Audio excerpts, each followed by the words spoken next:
দেশের বরেণ্য সঙ্গীত শিল্পী মুস্তাফা জামান আব্বাসীকে চোখের জলে বিদায় জানালেন সংস্কৃতজন স্বজন ও ভক্তরা। বাদজোহর গুলশানের আজাদ মসজিদে জানাজা শেষে আজিমপুরের বাবা মায়ের কবরে তাকে দাফন করা হয়।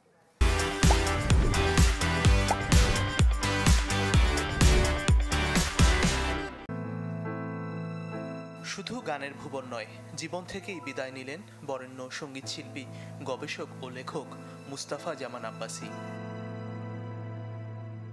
প্রিয়জন হারানোর চেয়ে বেদনার কিছু যে হতে পারে না, তার সাক্ষী হয়ে রইল অশ্রুভরা এসব মুহূর্তগুলো।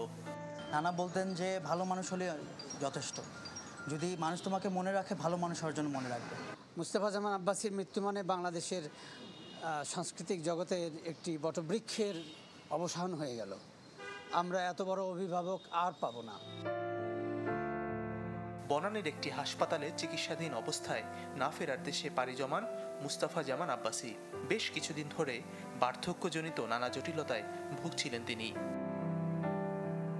গুলশান আজাদ মসজিদে জানাজা শেষে তার প্রতি শ্রদ্ধা জানান সংস্কৃতিজন ও স্বজনরা।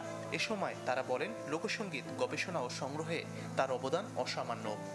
বাংলাদেশে রোটারির যে মুভমেন্ট, এই মুভমেন্টের সাথে উনি ওতপ্রোতভাবে জড়িত ছিলেন। পরহেজগার ছিলেন, ইসলামের উপরে, গজলের উপরে তার অগণিত লেখা আমরা দেখেছি। বিভিন্ন জায়গায় তার বইয়ের মধ্যে ছড়িয়ে দিয়েছেন, টেলিভিশন অনুষ্ঠানের মধ্যে প্রচার করেছেন যে বাংলাদেশের লোকসঙ্গীতের যেই শক্তি আছে সেটাকে তুলে ধরার চেষ্টা করেছেন। পরে আজিমপুর কবরস্থানে বাবা মার কবরেই চিরশায়িত হন মুস্তাফা জামান আব্বাসী। মাজহারুল ইসলাম তামিম, চ্যানেল 24, ঢাকা।